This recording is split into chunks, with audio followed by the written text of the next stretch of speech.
1 Samuel, capítulo 1, versículo 1 a 20. Houve um homem de Ramataim Zofim, da região montanhosa de Efraim, cujo nome era Eucana, filho de Jeroão, filho de Eliú, filho de Tou, filho de Zufi, efraimita. Tinha ele duas mulheres, uma se chamava Ana e a outra Penina. Penina tinha filhos, Ana, porém, não os tinha. Este homem subia da sua cidade de ano em ano a adorar e a sacrificar ao Senhor dos Exércitos em Siló. Estavam ali os dois filhos de Eli, Ofne e Finéias, como sacerdotes do Senhor. No dia em que Eucana oferecia o seu sacrifício, dava ele porções deste a Penina, sua mulher, e a todos os seus filhos e filhas. A Ana, porém, dava porção dupla, porque ele a amava, ainda mesmo que o Senhor a houvesse deixado estéril. A sua rival a provocava excessivamente para a irritar, porquanto o Senhor lhe havia cerrado a madre. Assim o fazia ele de ano em ano. E todas as vezes que Ana subia à casa do Senhor, a outra a irritava, pelo que chorava e não comia. Então Eucana, seu marido, lhe disse: Ana, por que choras? E por que não comes? E por que estás de coração triste? Não te sou eu melhor do que 10 filhos? Após terem comido e bebido em Siló, estando ali o sacerdote assentado numa cadeira junto a um pilar do templo do Senhor, levantou-se Ana e com amargura de alma orou ao Senhor e chorou abundantemente. E fez um voto dizendo: Senhor dos exércitos, se benignamente atentares para a aflição da tua serva, e de mim te lembrares, e da tua serva não te esqueceres, e lhe deres um filho varão, ao Senhor o dedicarei por todos os dias da sua vida, e sobre a sua cabeça não passará navalha. Demorando-se ela no orar perante o Senhor, passou Eli a observar-lhe o movimento dos lábios, porquanto Ana só no coração falava. Seus lábios se moviam, porém não se lhe ouvia voz nenhuma. Por isso Eli a teve por embriagada. Ele disse: Até quando estarás tu embriagada? Aparta de ti esse vinho. Porém Ana respondeu: Não, Senhor meu, eu sou mulher atribulada de espírito, não bebi nem vinho nem bebida forte, porém venho derramando a minha alma perante o Senhor.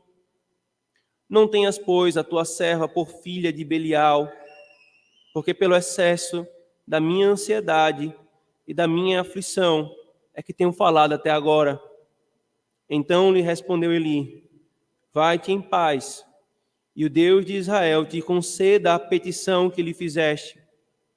E disse ela: Ache a tua serva mercê diante de ti.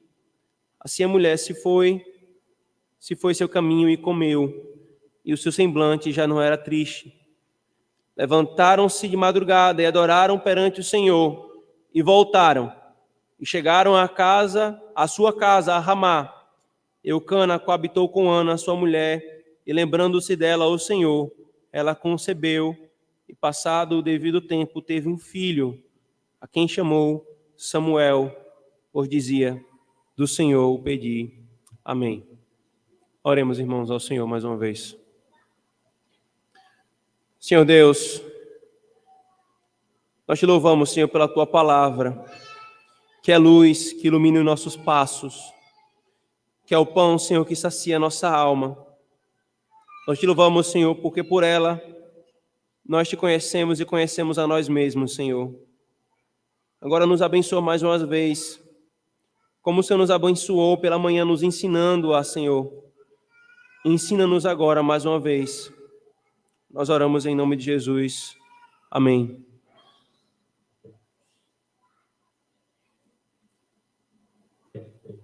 Filhos da aliança, a palavra que vocês vão contar é aflição. Irmãos, hoje pela manhã nós iniciamos a exposição desse trecho de 1 Samuel e nós somos lembrados acerca de um processo de morte que é impressionante e assustador, que é a hemorragia. Mas somos levados rapidamente, queridos, ao fato de algo que é pior do que uma hemorragia. É uma psicorragia, é o derramamento de nossa alma, sem tê-la quem a estanque. Nós deparamos então, irmãos, exatamente com Ana, a personagem principal dessa narrativa, cuja alma estava sangrando, por assim dizer, estava sendo derramada. Nós vimos, irmãos, que essa história se passa no contexto dos dias de Juízes, um contexto de caos social, caos religioso, caos político em Israel. Vimos então a relação de Ana, Eucana e Penina, como que essa família totalmente desregulada, longe do padrão da palavra do Senhor, refletia os seus dias, mas apesar disso, estavam ali adorando ao Senhor. Nós vimos então, irmãos, como que Eucana, amando a sua esposa, apesar dela, cuidava, apesar da sua infertilidade, cuidava dela e a amava ainda mais. E por último, queridos, nós tratamos sobre a questão da infertilidade e como a palavra de Deus nos orienta a lidarmos com isso. E lembro-me, irmãos, que foi falado no finalzinho da exposição que o problema de Ana não era meramente a sua infertilidade. Havia algo a mais. A infertilidade era o contexto maior, era a base, mas havia outros elementos que agravavam a situação da sua aflição e da sua angústia. Não bastasse não ter filhos, não bastasse estar com uma hemorragia na alma. Ela não apenas não tinha ninguém para estancar até ali. Ela tinha pessoas que ainda aumentavam o fluxo da sua alma, sangrando diante dela, irmãos. Quais é, então, irmãos, as outras questões aqui que se avolumam na aflição de Ana? Nós temos aqui, irmãos, por hora, pelo menos mais duas. Essa é a segunda exposição desse texto, nós vamos ter uma terceira no próximo domingo pela manhã, se Deus quiser. Mas nós temos aqui pelo menos mais duas. Veja, por favor, o versículo 5, o versículo 6 e 7.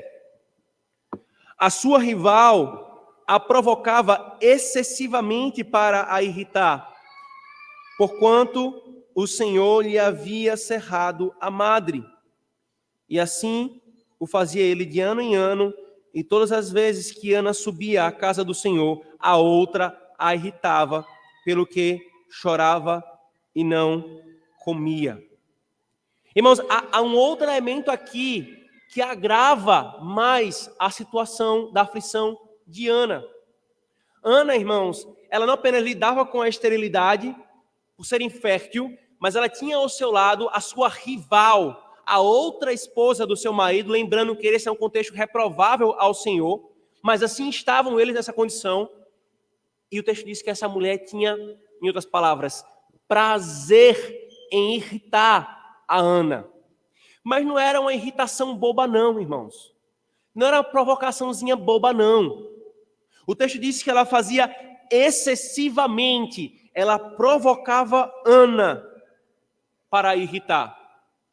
E não apenas da maneira como expressa isso, mas o texto mais uma vez repete, irmãos.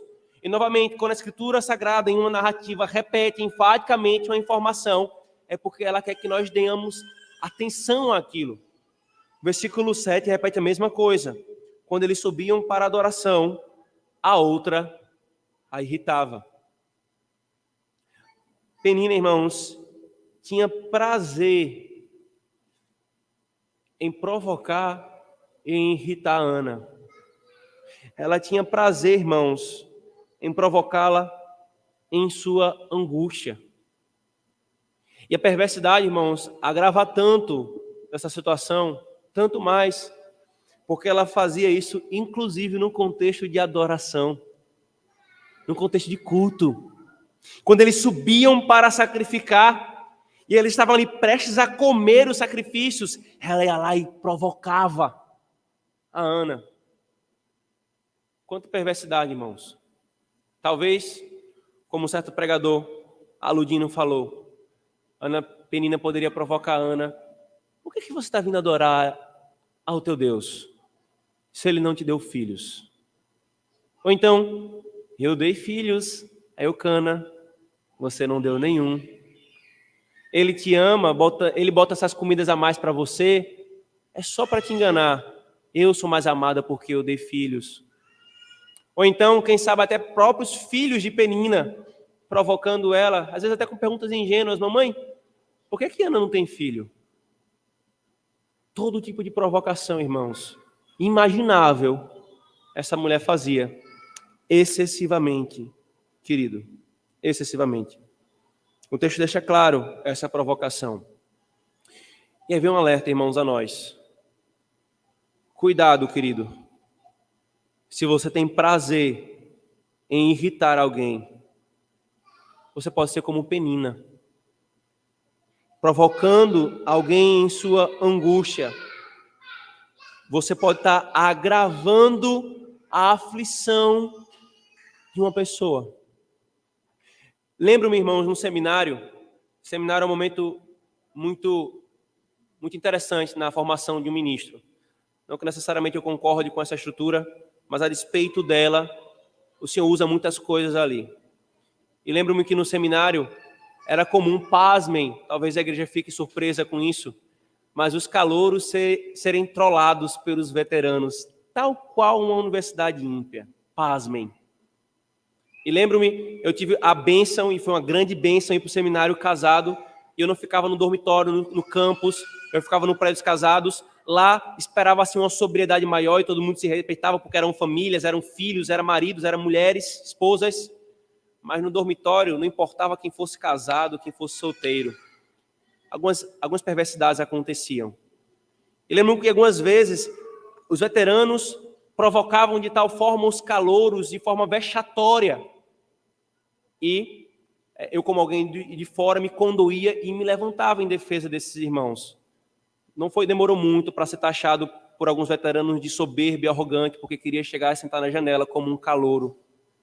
E uma vez eu questionei todo tipo de coisa, irmãos. Um dia, um colega doente, ardendo em febre, 38,5, 39, seminaristas, que seriam pastores, enchendo um balde d'água, misturando ovo cru na água e jogando embaixo da porta, para molhar todo o quarto do irmão doente. Ou então, enquanto um saía, eu abria a porta do quarto, desmontava toda a cama e jogava abaixo nas escadas, só para ele chegar e ver a cama lá desmontada. Esta vez eu questionei: por que vocês fazem isso? Vocês vão ser ministros do evangelho. Por que vocês fazem isso? A resposta toda piedosa: Christopher, porque quando você for para o ministério, você vai passar por muitas aflições. Aqui nós estamos treinando. A minha resposta foi: e por acaso você é Deus para provocar aflição nos homens, quando provavelmente eles podem estar passando pelas suas próprias aflições da parte do Senhor? Muitos colegas que agiam como Penina tinham prazer em provocar, em irritar, em humilhar. Cuidado, querido. Se você assim o faz e tem esse deleite em atiçar a provocação em alguém, comumente, queridos, esse prazer no irritar, irmãos, não é feito no vazio.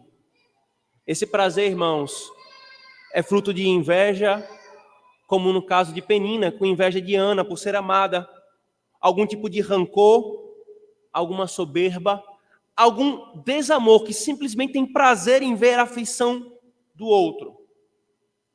Cuidado, queridos. Como Matthew Henry falou, é uma evidência de uma disposição totalmente ímpia, o deleitar-se em afligir aqueles que já estão aflitos e tristes. Devemos levar, irmãos, a cargas uns dos outros e não aumentar as cargas uns dos outros. Quem gosta de provocar um ao outro, irmãos, chama-se crianças. Quem gosta de provocar um ao outro, chama-se ímpios. A Escritura diz que vivem a se devorar, provocando-se mutuamente. Não nos cabe, irmãos, ter esse tipo de postura. Paulo fala em Gálatas 5:26, levemos as cargas uns dos outros e não aumentemos as cargas uns dos outros. Mas não apenas Penina, irmão, nós temos também Eucana. Veja o versículo 8, por favor, novamente. Então Eucana, seu marido, lhe disse: Ana, por que choras? Por que não comes? E por que estás de coração triste? Não te sou eu melhor do que 10 filhos? Aqui, irmãos, tem uma dupla consideração na postura de Eucana, na aflição de Ana. Eucana, irmãos, ele de fato se sensibilizou com Ana. Note que ele não meramente ignora a sua esposa. Ele percebe que ela está triste. Então, de certa forma, esse primeiro movimento dele mostra assim, uma sensibilização com a aflição da sua esposa. Porque, querido, mais uma vez, quando nós somos feitos uma só carne, um homem com a mulher, uma mulher com um homem, a dor do outro é a nossa dor. A tristeza do outro é a nossa tristeza. A alegria do outro é a nossa alegria. O sucesso do outro é o nosso sucesso. A aflição e a aprovação do outro é a nossa provação, irmãos. Nós precisamos, maridos, sermos sensíveis às angústias da nossa esposa. E esposas precisam ser sensíveis às angústias dos seus maridos. A sensibilidade, irmãos, não está num milindre ou num mimimi. Está em se dispor a sofrer junto, a chorar junto, a buscar ajuda da parte da palavra do Senhor. Só que ao mesmo tempo, irmãos, a despeito dessa postura de sensibilização, de num primeiro momento ir até ela falando sobre a sua tristeza, ao mesmo tempo, irmãos, Eucana foi totalmente tolo no seu conselho. Não tinha nada de aconselhamento bíblico o que Eucana fez aqui, queridos. Porque ele busca sua esposa a fim de consolá-la e com a melhor das intenções. Não presumindo o mal aqui de Eucana, vamos presumir que ele estava querendo dar um argumento derradeiro, assim, um pipoco de argumento de um conselho que ia consolar Ana. Foi profundamente infeliz. E ao invés de ajudar a sarar, ele abriu mais a ferida da alma. Com esse argumento: Ana, eu não te sou melhor do que 10 filhos. Aqui, irmãos, Eucana não estava só se colocando como a última Coca-Cola do deserto, não. Não era meramente esse tipo de coisa, não, queridos. Aqui, irmãos, Eucana, o marido de Ana, que na sua aflição deveria conduzi-la para o Deus de Israel, o Senhor dos exércitos, Eucana não a conduziu para ele, para o Senhor. Eucana a conduziu para ele mesmo. Ele não buscou ajudar a sua esposa Ana a colocar a sua satisfação em Deus, mas ele, de forma profundamente humanista e antropocêntrica, fez com que ela buscasse satisfação nele mesmo, no seu marido. Ana, eu não sou melhor para você do que 10 filhos? Mulher, o que é que te falta? Eu te dou até porção dupla. Tu tem conforto, tu tem casa, eu tenho até empregada para tu. O que é que tu está reclamando? Quanta sabedoria, não é? Só que não. Insensibilidade, irmãos. Ele queria que ela visse, que ela simplesmente visse o copo meio cheio, sendo que a parte cheia era ele mesmo.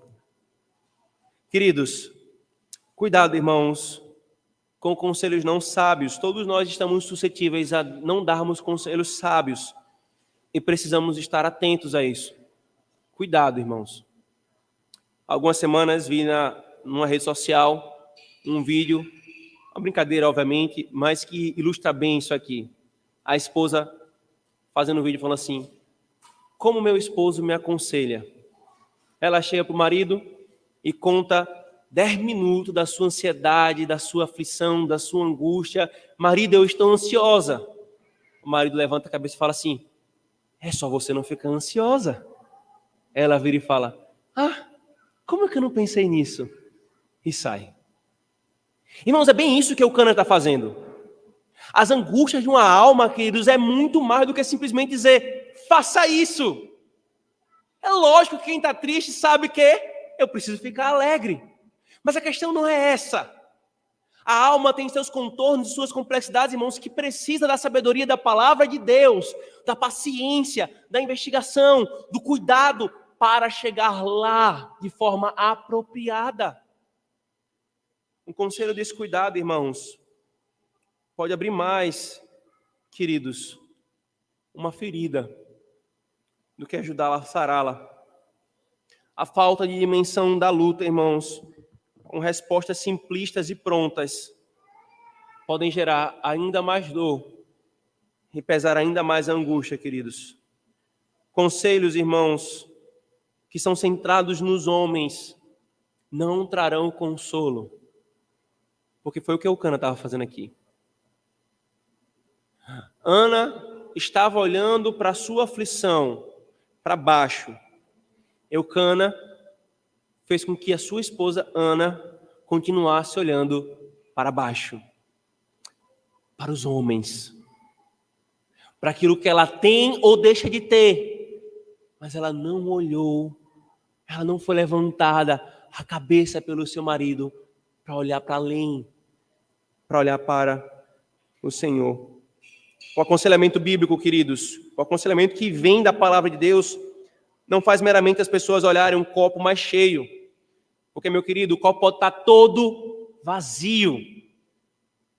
A questão não é se o copo está meio cheio ou meio vazio. A questão, irmãos, é que a palavra do Senhor vai nos fazer olhar para o Senhor. Vai fazer, irmãos, nós olharmos para nós mesmos, a fim de que nós reajamos da forma como Deus quer que nós reajamos, irmãos. Ela vai moldar o nosso coração, para que ainda que o copo esteja totalmente vazio, nós vamos proceder e reagir como o Senhor quer que nós reajamos, irmãos.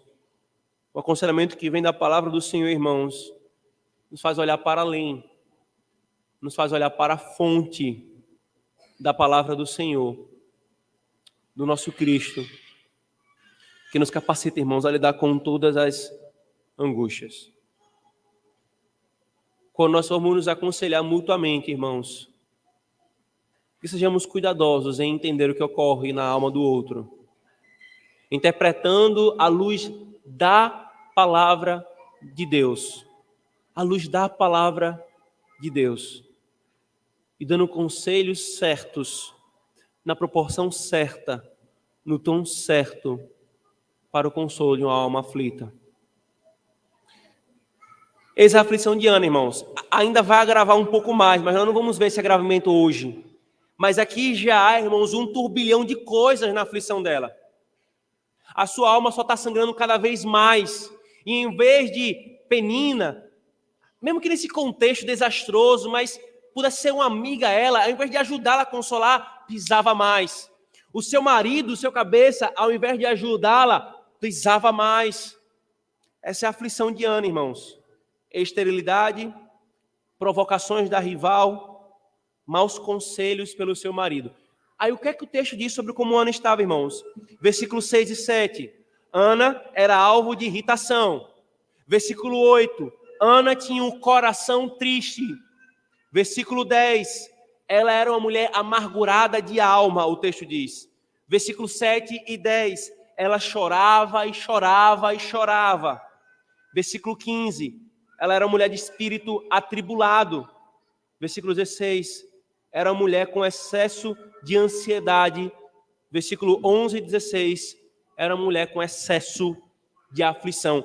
Há alguma dúvida, irmãos, que Ana estava angustiada e triste aqui? O texto enfaticamente repete isso, irmãos. Ana chorava, Ana estava com o coração triste, Ana estava com o coração angustiado, amargurado. Uma mulher em aflição. Se ela fosse julgada, não pela palavra de Deus, mas pelas teorias das escolas da psicologia moderna, rapidamente ela seria taxada com algum distúrbio mental, com alguma depressão, com qualquer coisa do tipo. Ninguém nega que ela estava triste aqui, irmãos. A alma de Ana, irmãos, estava sem ninguém para estancar quando ela estava sendo derramada. Uma psicorragia, irmãos, em grande volume. A pergunta é: o que Ana faz conduzida pelo Senhor? Quando a minha e a sua alma está na condição como essa, o que nós devemos fazer, querido? A sua alma está assim? Você já passou por algo assim? O que nós devemos fazer, irmãos? Levantar e fazer compras? Afinal, comprar faz bem.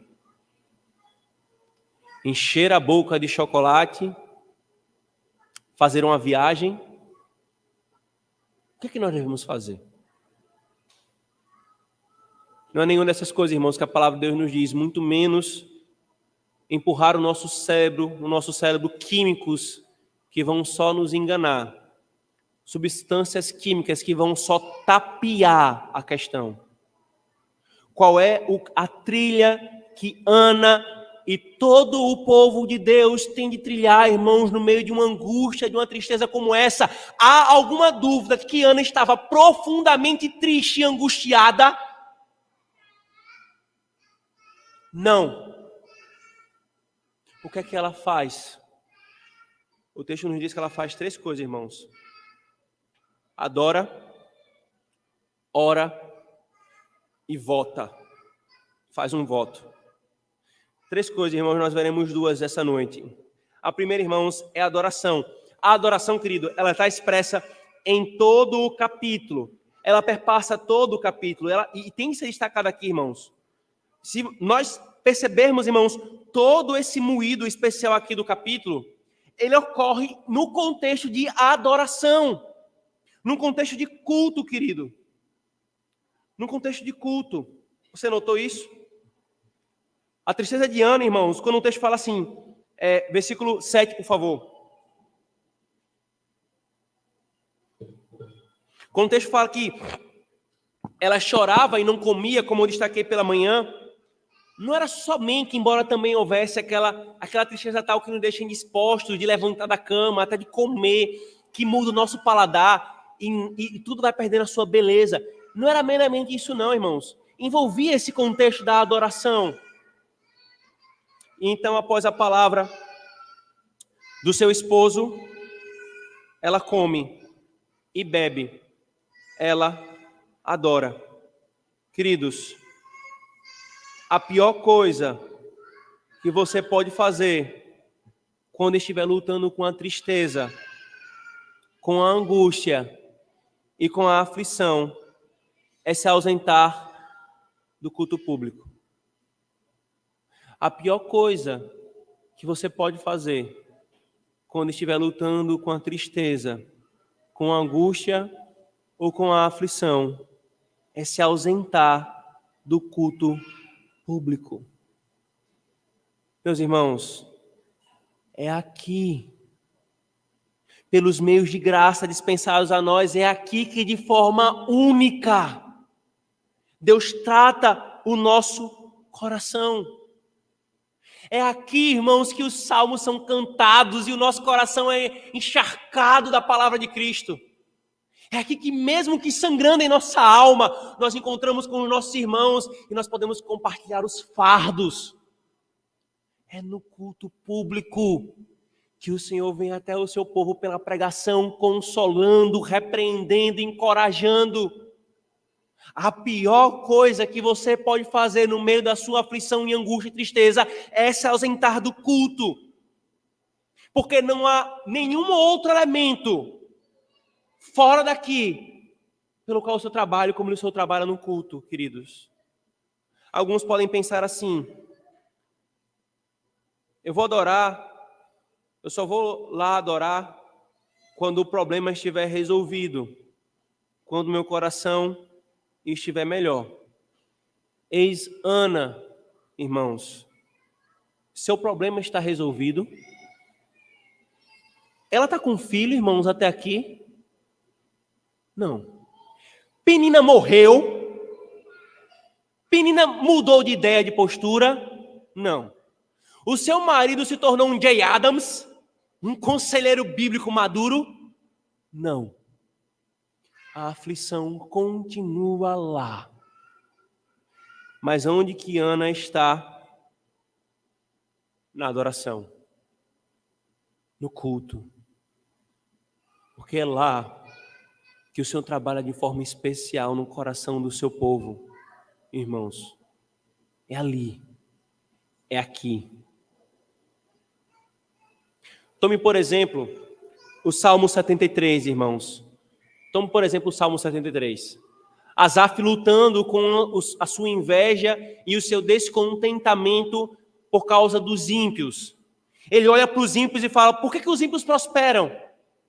Quando eu vi isso, eu pensei, é inútil lavar o coração na pureza. Porque os ímpios fazem o que quer, não estão nem aí para a palavra do Senhor, e eles estão lá prosperando, a doença não os alcança, nenhuma aflição os atinge. Eles seguem firme na sua impiedade e seguem firme prosperando. Asaf estava lutando com a inveja e com o descontentamento. Ele chegou ao ponto de dizer, é inútil buscar a santificação. Porque eu estou buscando a santificação e minha vida continua um atraso, mas os ímpios prosperam. E Asaf vai derramando o seu coração, até que ele fala assim, foi quando eu fui e atinei para o destino do ímpio, quando eu entrei no teu templo. Isto é, na linguagem da antiga aliança, quando eu fui para a tua adoração. Eu atinei para o futuro deles. E ele constata, como eu fui uma besta quadrada. É mais ou menos assim a linguagem do Salmo. É quando ele percebe, a quem tenho eu, Senhor, nos céus, senão a ti? E não há ninguém na terra em que eu mais me deleite do que no Senhor. O Senhor é a minha herança, é a minha porção. Onde foi que o coração de Asaf foi tratado? No culto, na adoração ao Senhor. Não poucas vezes, irmãos, com a alma angustiada, o Senhor pode me dar essa bênção.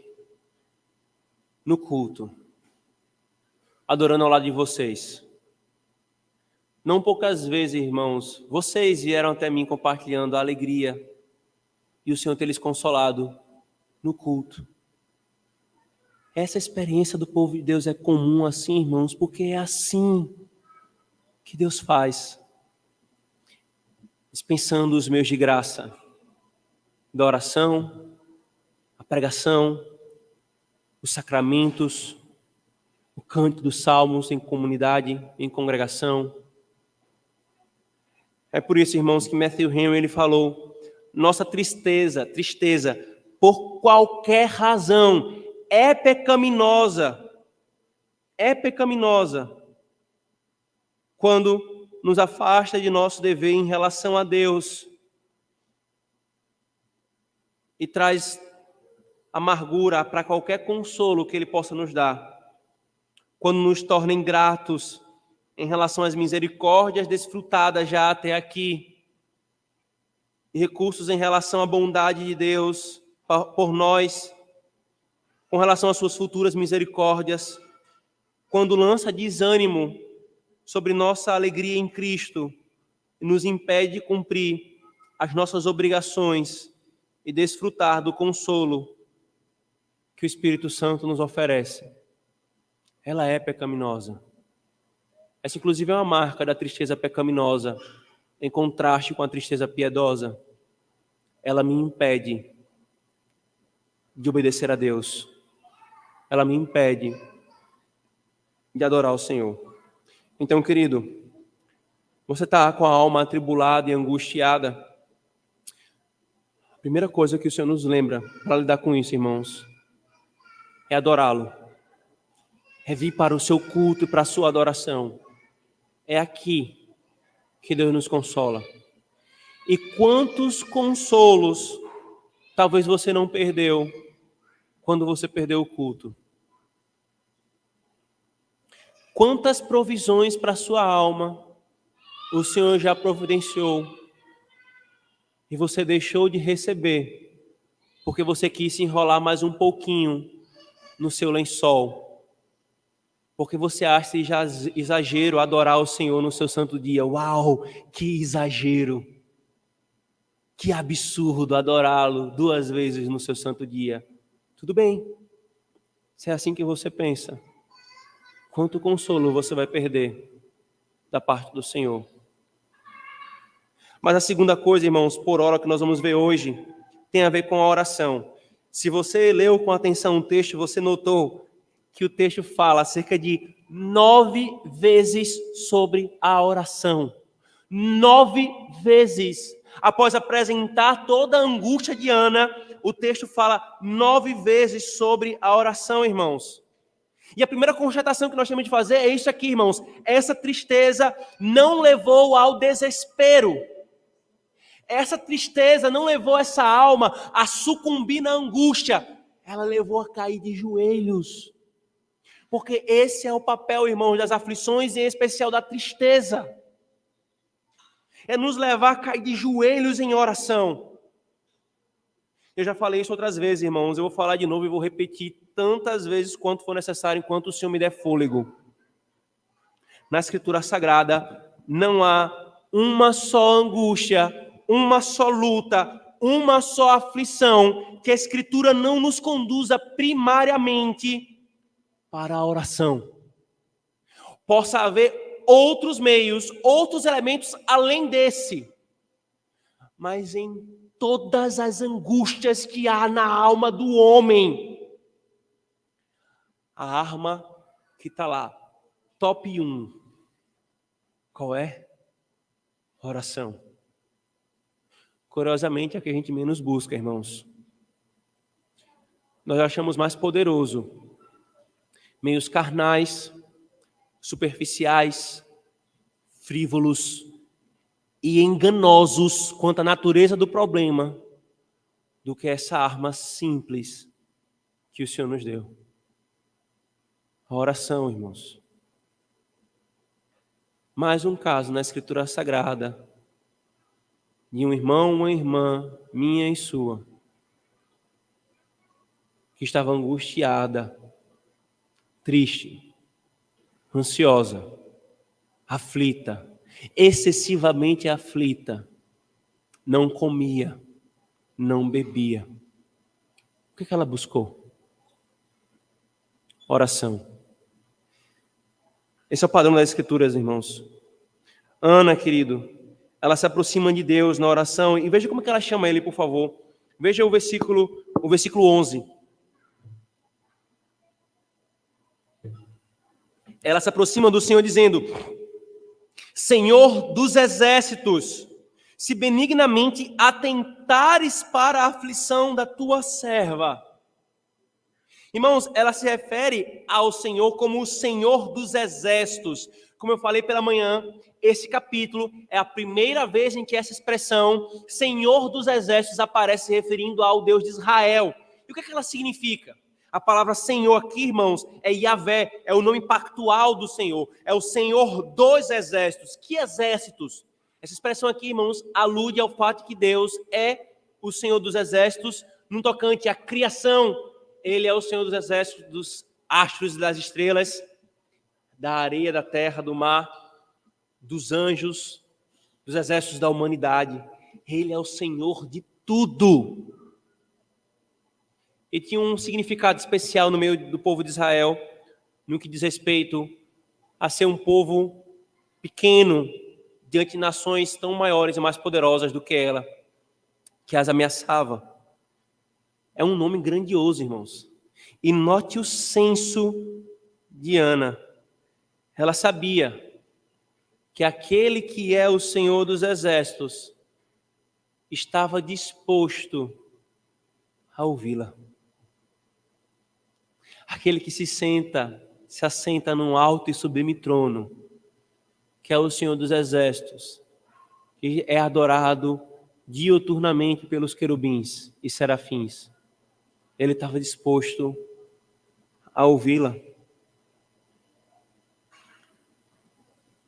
Meu irmão e minha irmã, talvez você tenha alguma angústia em sua alma, indizível, que você não consegue dizer a ninguém, quer seja porque você não consegue se expressar bem, isso pode acontecer. Quer seja porque é tão dolorosa que você tem vergonha de compartilhar. Talvez você não consiga articular nem mesmo com o seu cônjuge, com o seu pastor, com o seu irmão, melhor amigo. Que essa situação de Ana nos encoraje a isto, irmãos. Até a convicção de que não importa o quão profunda seja a nossa angústia, o quão grande, o quão indizível e o quão incompreensível aos homens, o Senhor dos Exércitos, ele se inclina para ouvir. A prova disso está no versículo 19. Ela pediu para que o Senhor lembrasse dela. O texto responde, e o Senhor se lembrou dela. Ele se inclina, irmãos, para ouvir o seu povo. E a questão aqui, irmãos, como nós veremos na próxima exposição, não é se ele responde favoravelmente ou não a nós. Não é isso.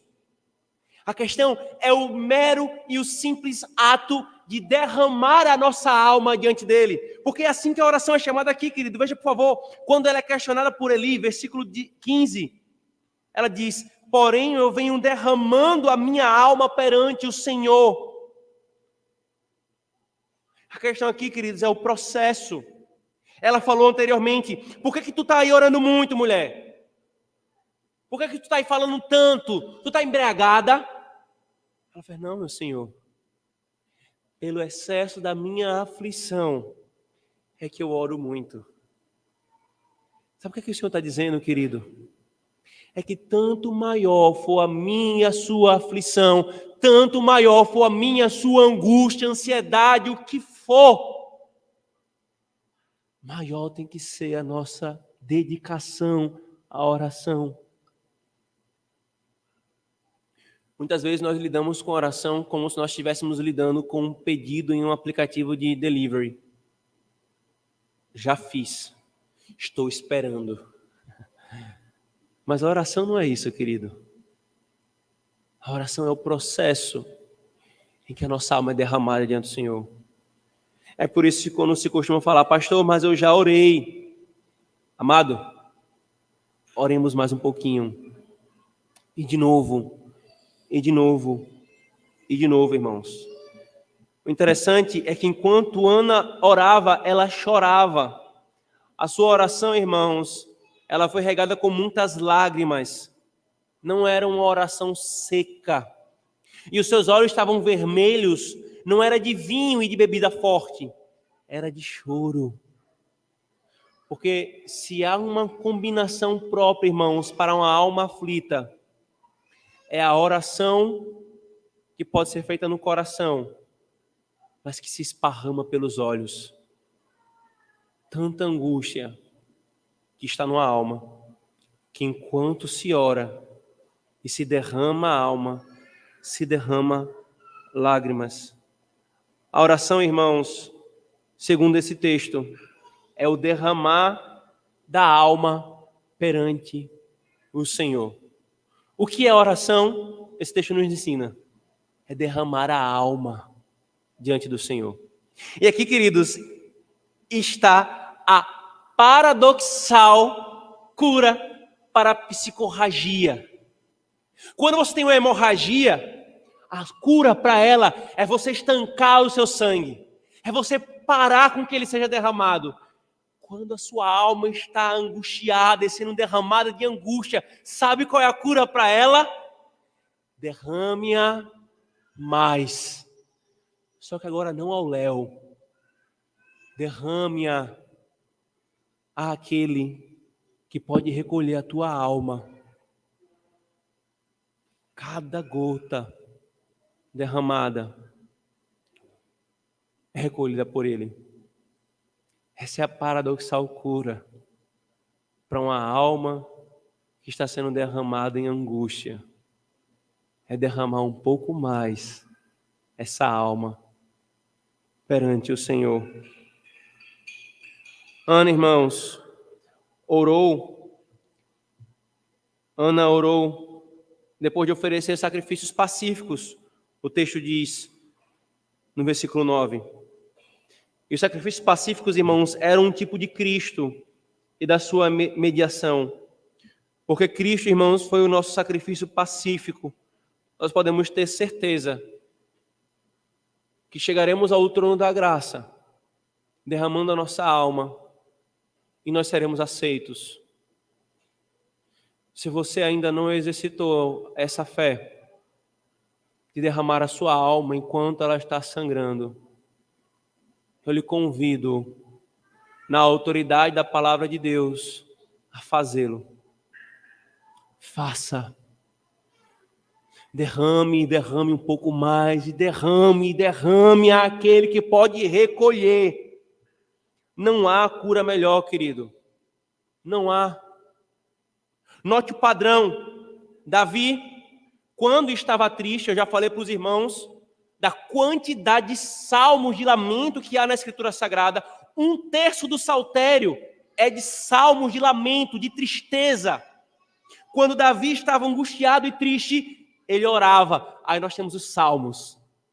Quando Jeremias, o profeta chorão, na sua aflição e na sua angústia, quando ele estava triste, ele orava. E aí está os vários salmos no livro do profeta Jeremias e o livro de Lamentações de Jeremias, um grande salmo de uma alma derramada diante do Senhor.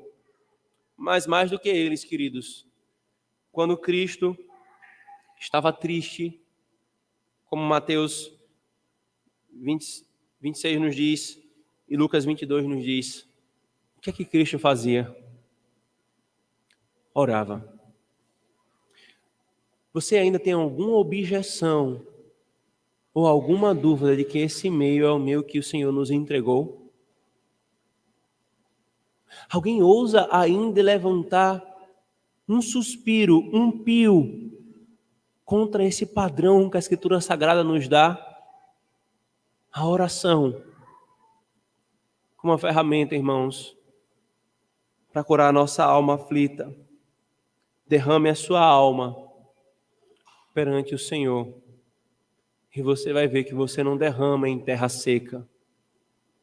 Você derrama naquele que a recolhe, que a trata, a revigora e faz jorrar do interior não alma amargurada, mas um rio de águas vivas. Um rio de águas vivas. A questão, irmãos, mais uma vez, não é se ele vai dar ou não o que nossa alma está pedindo em oração. Não é essa. Nunca foi, nunca será, irmãos. Há alguns, como a Ana, ele responde.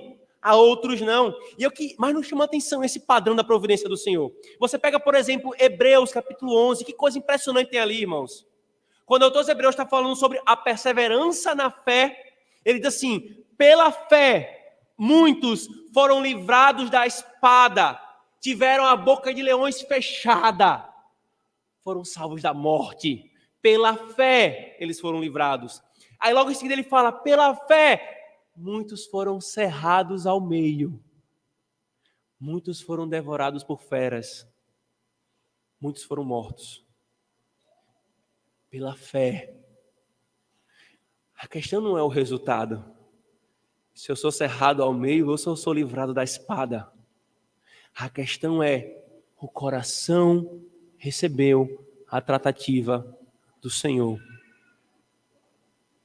Esse é o foco, irmãos, que nós devemos intentar em todas as nossas aflições e angústias. O mais importante é o processo, é ser trabalhado enquanto a alma é derramada. E se você ainda tem alguma dúvida, leia, por favor, o versículo 18. E disse ela, acha a tua serva mercê diante de ti. Assim a mulher se foi, seu caminho, e comeu, e o seu semblante já não era triste. Eu vou perguntar de novo, irmãos. Ana tinha algum bebê num colo aqui? Ao menos no bucho? Não. Mas o texto diz, aquela mulher que por causa da tristeza não mais comia, agora come. Aquela mulher que se desfazia em lágrimas em cada canto que se encostava, agora tem um semblante que já não é mais triste, é alegre. O que é que teve aqui no meio do caminho? Foi chocolate? Foi algumas substâncias químicas no cérebro? Foi compras? Foi viagem? Não. Foi uma alma derramada que foi trabalhada pelo Senhor. Isso é poderoso, irmãos. E pela fé experimentemos esse poder do Deus que nos chama a derramar a sua alma diante dele. Nada mudou, queridos, quando Ana se levantou. Muito contrário, muito pelo contrário. Ela ainda recebeu mais uma lapada, mais uma pessoa para atrapalhar o processo, mais uma pessoa para agravar ainda mais a sua aflição, Eli. Mas ela levantou-se com um semblante feliz, porque o seu coração mudou, embora nada ao redor tenha sido mudado. Não foram as circunstâncias que mudaram, mas o coração, irmãos. Essa é a paz que excede todo entendimento que o Senhor promete em Filipenses 4:6, ao coração ansioso que o busca em oração. Você que não crê ainda, talvez você esteja aqui com a alma sangrando, angustiada. Você não precisa nem me falar num primeiro momento qual é a sua aflição. Você percebendo ou não, a aflição é só um elemento que lhe chama a atenção para algo que está muito mais profundo. Se você não crê, querido, não crê, a sua alma já está sangrando pelo pecado. Não, sangrando não. Ela está morta. Paulo fala que sem Cristo o homem está morto em seus delitos e pecados. Mas aqui está, para você que é afligido pelas angústias da vida, Cristo te chama a derramar a sua alma a Ele, a se entregar a Ele. Note, eu não estou dizendo que Deus vai te livrar da aflição.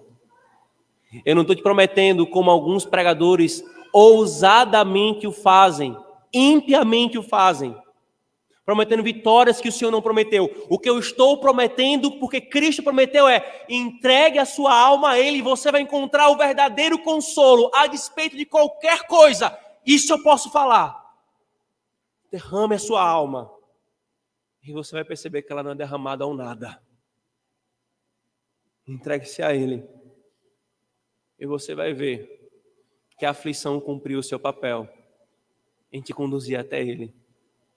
E novamente, crente, você que já crê no Senhor, busque o teu Senhor. Ninguém pode estancar derradeiramente a nossa alma, senão Ele. Se ela está sendo derramada pela aflição, derrame-a um pouco mais e veja o que Ele vai fazer. Creia. Amém. Oremos, irmãos. Senhor Deus, nós te louvamos, Senhor, e te bendizemos por nos ensinar tudo o que tu nos ensinaste, Senhor, nesse texto. Ó Senhor, que caminho paradoxal. Aquele que se humilha é exaltado. Aquele que serve é maior do que aquele que é servido. Aquele que passa pela cruz é o que recebe a glória. Aquele que tem a sua alma sendo derramada pela aflição receberá cura quando derramar a alma ainda mais ao Senhor. Senhor Deus, nos dá, Senhor, a fé para nos lançarmos naquilo que a Tua palavra nos diz, Senhor.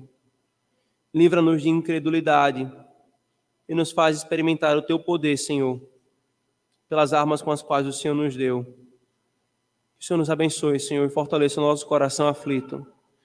Nós oramos em nome de Jesus. Amém.